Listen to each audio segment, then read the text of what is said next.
Before I get into my experience, I should preface it with a few facts. I'm a biologist, and as such, I place a lot of weight of evidence and try to ignore eyewitness accounts and anecdotal experiences. To me, the word paranormal is a misnomer. There are simply things we don't understand yet. I also have to admit that I use cannabis frequently, but not for fun. It's at the direction of my physician. As such, I don't really use any strains that are strong enough to affect me in any other way than relieving pain and allowing me to fall asleep. I've been doing it for 2 years now, and I've never had an experience like I did 2 nights ago. We live in Southern California, and we recently moved to a beach city. Our new home is being remodeled, so we're staying in another home my family owns temporarily. My family only purchased this home a month back, and they haven't moved in or began to work on it yet. From the very outset, the house oozed with darkness and straight out weird floor plans that get you lost, doors to nowhere, a secret entrance to the garage, and a bonus room that is only 10 feet by 10 feet, has a skylight and 2 padlocks. I decided to lock that room and never go in it again, since it's going to be demolished soon anyway. There were mirrors everywhere, and it creeped the hell out of my wife. They looked like the mirrors in that horror film Oculus, but much smaller, and there were as many as 10. I removed those from the garage, except for the largest one, which was bolted onto the wall. I had no tools with me at the time. Once we got settled, I started to check the bedrooms out and only got creepier from there. 2 of the bedrooms have windows, but these windows didn't go outside. They were one-way mirrors into other rooms in the house, including that creepy 10 by 10 room. I decided not to tell my wife about those 2 bedrooms. She suggested that we put our air mattress in the living room. She didn't question this as our furniture was in storage and there was no furniture in the home. She just assumed I wanted to watch the large television that was in that room. We went to sleep just fine that night. Actually, being thrilled that we moved in and had an ocean view, I pushed a peepiness out of my mind as distress from the move. I dismissed the house's odd design and chalked it out to the original owners who built the home in 1966, just being really bad at DIY, and that was lying to myself, to be honest. I woke up the next morning, and that's when things started to get bad. As I walked down the hallway, the large mirror caught my attention. I looked at the top of the name of the past owners that were carved into the mirror. It wrote, "Enjoy your new home, from Mr. and Mrs. We can call them Pizza." I'm not being derogatory or funny. It was the first thing that comes to my mind about the previous owners, and something I probably should have mentioned before, because they had about 4 industrial-sized pizza ovens in the house. This was odd, because I was told they were hermits. Anyway, back to the mirror. I tried to get it down without tools for at least 10 minutes the day before. This carving was not there. But I ignored it and told myself I was just stressed and it must have been there the day before, I just didn't see it. But something in my stomach just told me that it wasn't. I decided we needed to get out of the house. It was sunny and we're 6 blocks from the beach. We didn't move to a beach city to sit inside all day anyway. We decided to put our new puppy in one of the bedrooms as he's old enough to be on his own, but I wasn't ready to give him free reign of a new house, as huskies are known to be escape artists. We went out and had a good time. When I came back, I heard my puppy crying. I ran to the bedroom to let him out, but it was locked. From the inside, I could hear whispering, but not enough to make it out. Screw this, I said, and kicked the door in. I didn't care since it was getting replaced anyway. I barged in and it was pitch black. It shouldn't have been because I play a TV in the background with nature noises to calm the dog down while we are home. I turned on the light and there was no one there. Not even my dog. I began to panic when I heard him crying again, but it was in another room. Not the one I put him in, and he certainly didn't do this on his own. Found him locked in that creepy 10 by 10 room. I let him out, assuming someone was screwing with us, and changed other locks. I went to sit on the air mattress in distress. I tried to get some guilty pleasure TV to make me feel better. I couldn't leave the house as there was a technician on the way to install Wi-Fi, which we desperately needed as there are times in this city where you can't even get a weak signal. The installation appointment window came and passed. I'm patient, so I waited another hour and a half before calling the company. By this time, it was dark outside, and they told me that there was an unforeseen issue and that they couldn't install today, and they would be there first thing in the morning, which I guess was fine. The night came, and we fell asleep until about 3 a.m. when I heard a loud, rumbling growl. It's the only way I can really explain it, but not like you'd hear from a dog. Being a typically overcrowded beach city, there wasn't really any wildlife except for what's in the ocean. Next, I heard a shattering noise. Yep, it was in the 10 by 10 room again. I went ready to finally fight the person who was screwing with us. I went into the room and of course there was no one there. I looked at my one-way mirror that went into the next bedroom. From the side you could see your reflection, but it was mostly shattered. I went to inspect it, and there was a bullet hole. There was an exit bullet too. I'm sure of it because I've grown up with firearms my entire life since my dad is a cop. I don't think anyone else heard it. Also, it's also odd because the land is premium here. Our neighbors are less than 20 feet away. There was nothing I could do but lock the doors again and go back to sleep. Not telling my wife what I saw, trying to push it out of my head altogether. The morning came and the internet service technician was there. I opened the door and he absolutely looked terrified and seemed like he didn't want to come in. When he saw me, he instantly relaxed and smiled, like we were brothers who hadn't seen each other in years. He said he was happy to see me, assuming he was just being polite, so he got a good customer service response on those surveys they always ask you to take. But he continued at how relieved he was to see a normal person at this home. So, being curious, I quizzed him. He told me that most of the people in the neighborhood were afraid of this home. He told me that the neighborhood was initially settled by Italian immigrants and the previous owners fit into that group. He told me that the woman who lived here was regarded as a practitioner of the Stragaria. I had never heard this before, but he told me it was an ancient form of mysticism rooted in Catholic roots. The closest English definition would be witchcraft.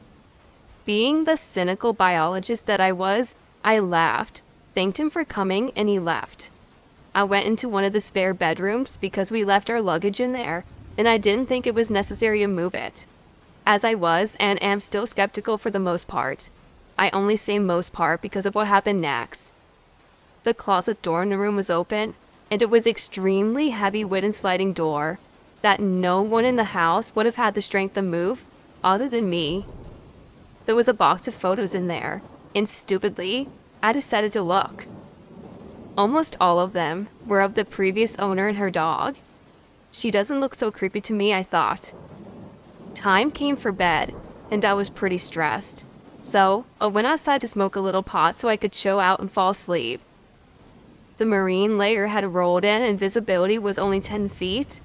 It was also about 59 degrees. To some that might not be very cold, but we're spoiled here and it's enough to make all tourists and beachgoers stay home. I sat outside and started getting my things ready to smoke. A wife came outside and we talked. It was extremely barren outside. There were no cars or people on the street and it was almost completely silent, except for the sound of a barking dog almost 2 blocks away. My wife went inside, and I went back to the edge of the yard where I smoke, so I dozed to go to the neighbor's window. In this section of the yard, I would perch on the ledge which normally would give you a beautiful view of the harbor lights, but not tonight with the fog. Although, I thought, it was about to light up when an extremely frail Caucasian woman that looked elderly came from around the corner. She was walking a dog, the dog I had seen in those photos from the box in the room. Lots of people like small dogs, I thought. In this part of town, they were almost an accessory. She walked by extremely slow, deliberately, slower than she would be for a normal person even her age. She walked past me and stopped at the neighbor's driveway, faced away looking at the harbor, which again was odd because you could see nothing. She did this for maybe 10 minutes. I assumed she hadn't noticed me. She began turning her head back and forth quickly in an unnatural jerking motion, as if she was paranoid about being attacked at any moment. I once more did something incredibly stupid. Jumping down from my perch, I said, "Hello, ma'am. Do you need help? Can I help you? Do you need help going inside or something where it's warm?" She said nothing but jerked her head once more, finally fixating on me. Her face was extremely grimaced, like she was angry. Not just normally angry, but ready to fight angry. I started to walk closer towards her, as I couldn't really make her face out. I had no fear. I'm 185 centimeters tall and weigh about 112 kilograms. She looked to be about 140 centimeters at most, and definitely no more than 45 kilograms of fat. She took a step towards me, as well, and came into view. I was immediately terrified, and my heart rate was higher than it ever had been in my life. I felt like I just did hard cardio exercise. It was the woman from the photos. She was pale, paler than normal. She smelled like rotting flesh. She was soaking wet, but the worst part of it was her blood red eyes. That's all. They were nightmarish. I still have nightmares about them to this day. They were not just like pupils, but her entire eye was red. I screamed like a smart child and jumped back, taking a defensive posture, ready to fight till the end. She then smiled and took a step back, fading into thin air. I decided I didn't need to sleep that night, as I was pretty terrified and didn't want to smoke that joint anymore. I called my mother the next morning and told her she needed to move up the demolition date of the house. I'm not sure if that would be the end of it. It don't have a concrete answer for my experiences either. Rational or not, my peace of mind is worth more. So we'll be staying at an extended stay hotel until our place is ready. Till this day, I can't explain what is happening inside that house.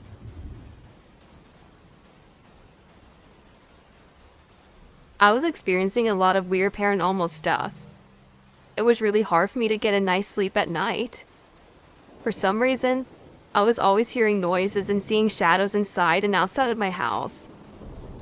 My best friend knew that I was going through a tough time, but never showed any fear of anything I would tell him.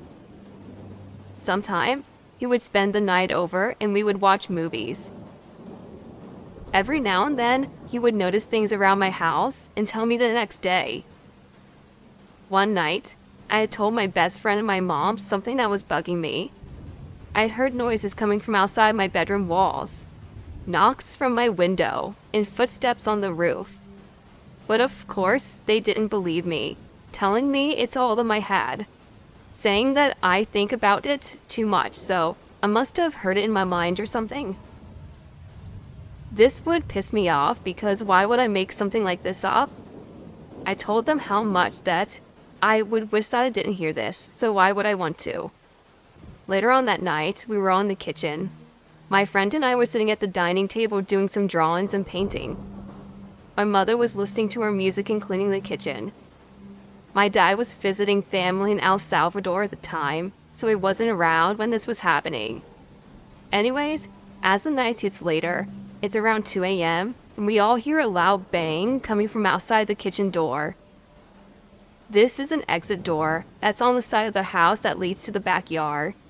Once we all heard that loud bang, we looked at each other, like, was that? My friend looks at me, saying, "Whoa." I could see that they got spooked as I looked back at them with a sinister smile. I didn't mean to smile at them like that, but after all that happened, it was all in my head. It got me excited that my wish was about to come true, that they are about to hear what goes down, and that I'm not the only one experiencing this anymore. I tell my mom to go open that door and see if it's all in her head. My friend is looking at the window that was wide open behind me. I think there's someone outside, he said. "It's nothing," I replied. I always had this sense of feeling when something was there. I knew no one was outside, but there was something out there. Then we hear the scratching along the walls going on in the backyard. Again, my mom and my best friend was shocked. I told her, I told you so, but she wouldn't believe me. Now the only thing left is the footsteps on the roof. Maybe it's a raccoon, my friend said. I hope we get to hear the footsteps on the roof, then tell me that's a raccoon. My mom was amazed on how she got to hear all of this. I always told her what I would hear at night, but she never believed me.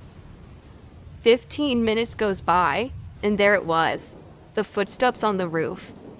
The look my mom and my friend gave me was priceless. Now tell me that's a raccoon, I said. My friend said, hell nah, that's someone walking on your roof.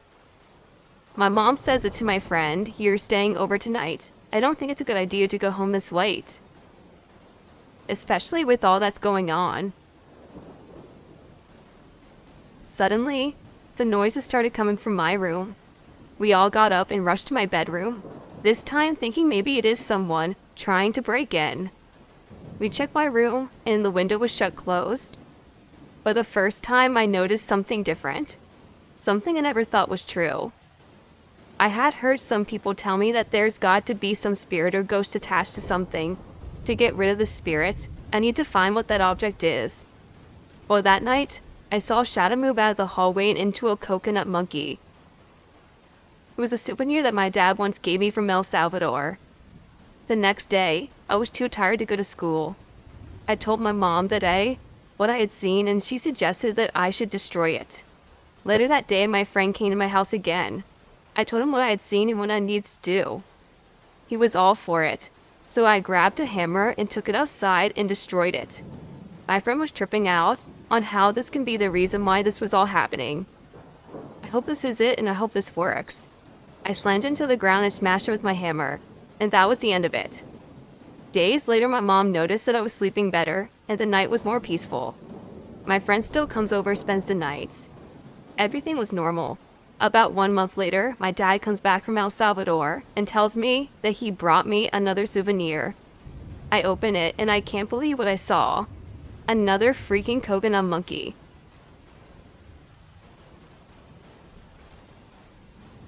So, a little background info. I'm a 23-year-old female living in Brisbane, Australia. Throughout my life, I have had quite a few experiences with the paranormal, but that's a different story. So now to the experience at hand. So a couple of months back, my boyfriend, mom, and I went to a tour of an old jail that has been closed for some time. Due to animosity, I won't name the jail, but anyone that lives in Brisbane or Queensland would have heard of this place. It was notorious for being one of the most brutal jails in Australia, and people dreaded being sent there due to the stories they had heard. Now, the original set was 3 buildings, Building A, B, and C. Building A has been closed down for a lot longer than the other 2 buildings. It used to be the house for the gallows. There was 42 people sentenced to death here, 39 men, 2 teenagers, and 1 woman. This building was demolished years ago, and there's a lot of research shown. Whether you believe it or not is a different story. But obviously for past reasons I do, that spirits are drawn to familiarity. Or if they died in a horrific way, or have some unfinished business not allowing them to move on. These spirits are drawn to buildings B, being the men's block, and C, being the women's block, as they were extremely similar. Now before we went into the actual jail, I was feeling fine. But the moment I went in, I felt this uneasy feeling of dread come over me. Also, my flashlight kept playing up all night. Yes, this was at night, and as soon as we walked out of the jail, the flashlight worked perfectly.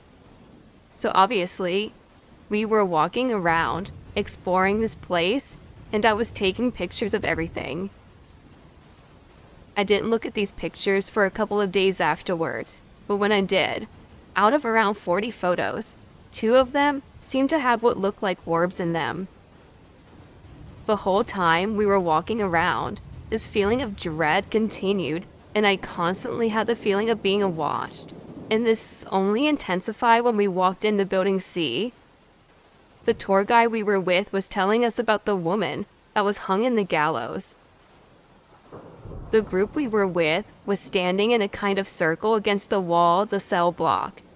But I was standing a little back away from everyone with my boyfriend to my left side and my mom to my right, but both weren't close enough to touch me. So, as we were talking about the day she was hung from the gallows, I suddenly felt as if something was being placed around my neck and I was being restrained. Then, just as we were talking about the floor being dropped from under her, the feeling around my neck got tighter and tighter until I felt like I couldn't breathe anymore, and there was nothing that I could do. As soon as we finished talking about her, a feeling of tightness around my neck loosened and I could finally move again. I did check that no one was behind me, and there definitely wasn't any way that somebody could have choked me. My boyfriend and mom weren't even close enough to touch me either. This has never happened to me before or since, and there is no way I can make sense of it. I literally felt like I was being hung from the gallows. Nothing has ever scared me so much in my life before or since.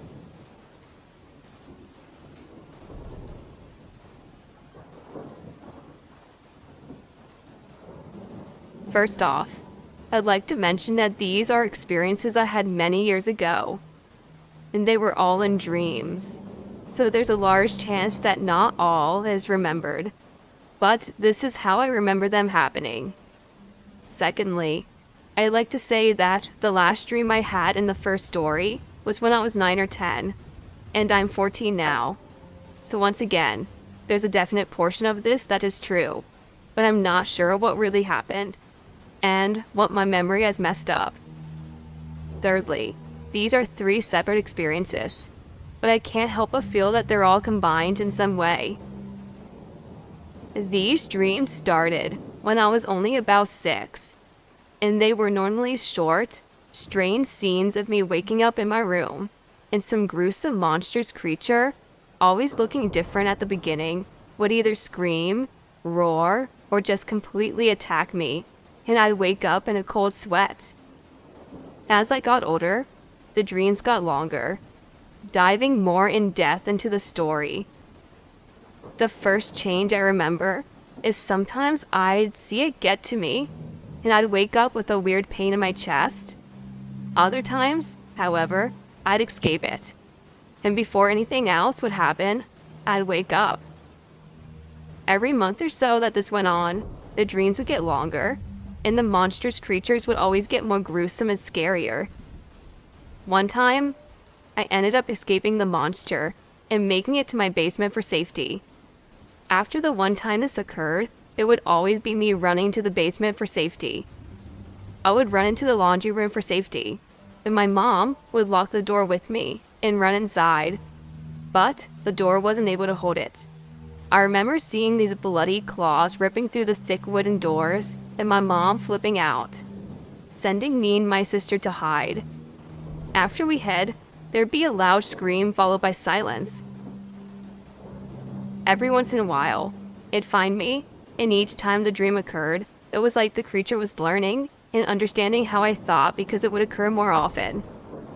The gruesome creature would sometimes eat my sister in front of me, only to force me to wake up, and other times it would torture me, waking me up only after it seemed satisfied. These dreams occurred through a 3-year period, happening about 1 time a week, maybe even twice. Sometimes it was down to 1 time a month. The last time I ever had a dream like this, it was the same exact thing, except for this time, when it came to taking either me or my sister, I stood up to it. I remember its beady, red eyes glaring at me, and its smile with sharp, bloody teeth as if it were enjoying this. It was about 7 feet tall and had razor-sharp claws. Its body was fat and covered in matted brown fur. The creature laughed, and to this day, is still one of the most sinister things I think I have ever heard. I had terrible anger issues back then, and so I was about to scream my head off at this. I looked it dead in the eyes and screamed at it to go away, and then I woke up. These dreams never occurred again. The strange experience was, when I was a bit older, maybe 10 or 11, I woke up from normal sleep, but I didn't feel awake. I think it might have been sleep paralysis, but I'm not sure because I've never experienced this since. I felt a cold tap on my hand, and I had a shiver roll down my spine. Wanting to see what tapped my finger, I rolled my head over. I saw an 8-foot tall shadow crouched over me with long fingers extending. I tried to scream and move, but I couldn't make a noise. I shut my eyes and held them shut, and that's where I think I fell asleep. I don't remember anything after I shut my eyes, so that's where that part ends. The last experience I had was when I was 12. I fell asleep like any ordinary night, but then my dream started. I think it was an out-of-body experience, but I'm not sure. I was standing in my room, but I saw myself in my bed sleeping. I was confused and looked around my room. There were weird looming shadows, and when I looked back at my body, something was lifting me out. I don't completely remember what it was, but I do remember seeing it carry me over its shoulder into my living room. I followed it, and I saw it throw my body on the couch, and that's when I moved towards myself, only to wake up in the exact spot I had seen myself in my dream. I have no clue how I got there, and what happened during the dream, but these are the 3 scariest things that have ever happened to me.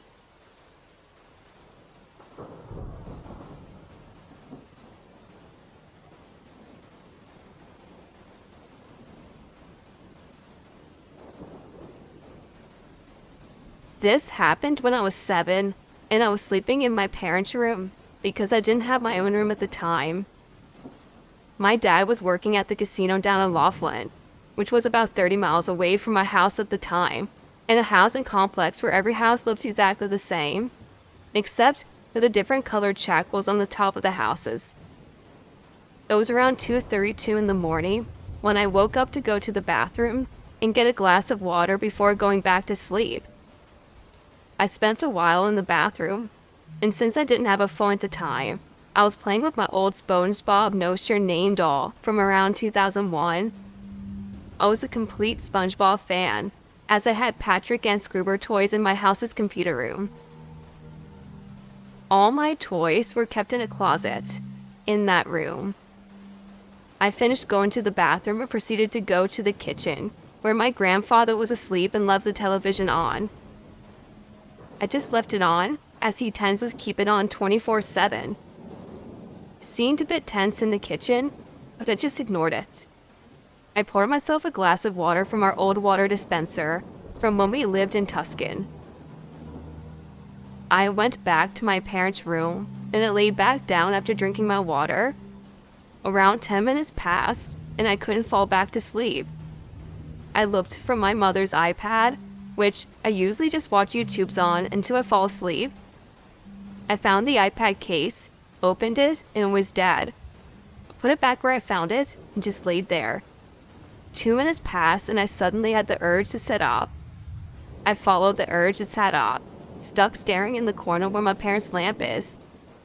It turned off randomly, and I saw some sort of black figure. It choked me until I would wake my mother up, who was right next to me on the bed.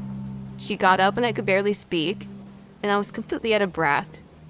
She grabbed me and ran to the living room where my grandfather was sleeping, and told me to sleep out there for the rest of the night.